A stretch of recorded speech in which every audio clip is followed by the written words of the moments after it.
Today's video we are going to learn about a topic called SQL constraints. SQL constraints are used to specify the rules for the data in a table. They are used to limit which type of data must be stored in the database, and it also aims to increase the accuracy and reliability of data stored in the database. The different SQL constraints are not null, unique, primary key, foreign key, default and check. The first constraint is not null. By default, a column can hold null values. When a column is defined as not null, then the column becomes a mandatory column.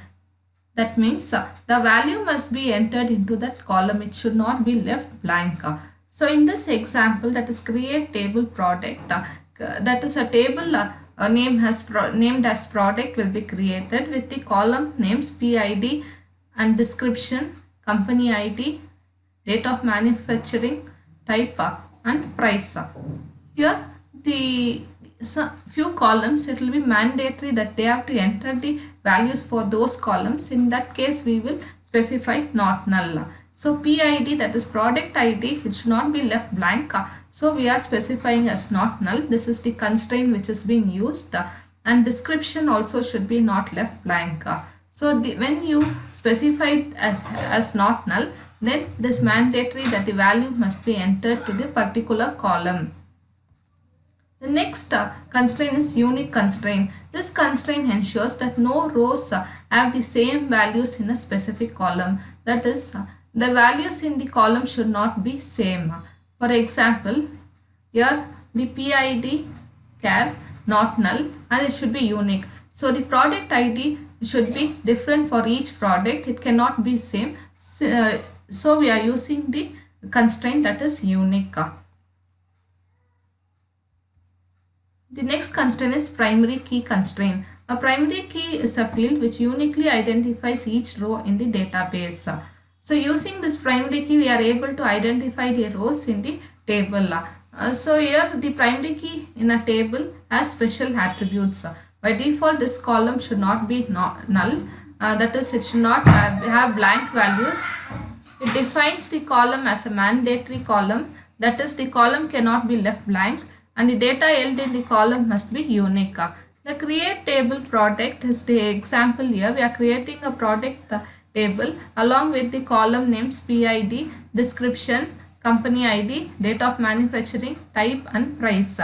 Here the primary key is PID. Since PID, that is product ID, will be unique for each product, this can become a primary key for the entire table. Using this ID, you can uniquely identify each row in the table. The next constraint is default constraint. Default value can be specified for the column using a default clause. That is, a default clause constraint provides a default value to the column when the insert into command does not provide the specific value. In case if you don't insert, that is, you don't specify any value for that particular column or particular value, then in that case it will take the default value. For example, again we are using the product table. This PID, description and company ID and date of manufacturing, type, price. So in case the price is not specified in the insert into command, then by default it will take as 1000. The next constraint is foreign key. A foreign key is used to link two tables together. So there are two tables, one is product and the other one is company. Using this foreign key, we are able to link this product table and the company table. The primary key of one table becomes the foreign key in the another table. For example, in this, a foreign key is a column whose values are derived from the primary key of some other table. So the primary key of product is PID, that is the primary key, and CID, that is the primary key for the table company. So the CID, when it is used in the product table, that is company ID char 10, reference company CID. So then it becomes a foreign key, that is a primary key of one table when it is used in the another table. then it becomes a foreign key, and here we are using the company ID as the foreign key in the product table. This key is used mainly to link two tables together.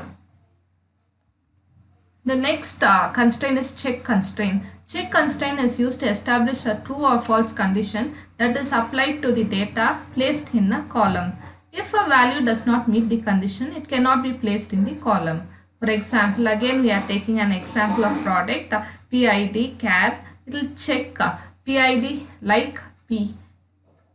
That is you have used the percentage here. That is all the product names should start with P. It will check whether all the product names starts with P, otherwise it will not accept those products. So all the product name, that is like we are using here a keyword like, that is it should start with the word letter P, then it will check for that and it will accept those product IDs. So these are the different constraints which are used in the SQL. That is not null constraint. That not null constraint, it is used to ensure that the column cannot have a null value. That is each column in a table, when it is specified as not null, it cannot have a null value. Unique. Unique means it should each value in the column must be different and it should be unique. Primary key is used to uniquely identify each row in the database table. Foreign key uniquely identified each row in any other database table. So foreign key is used to mainly to link two tables.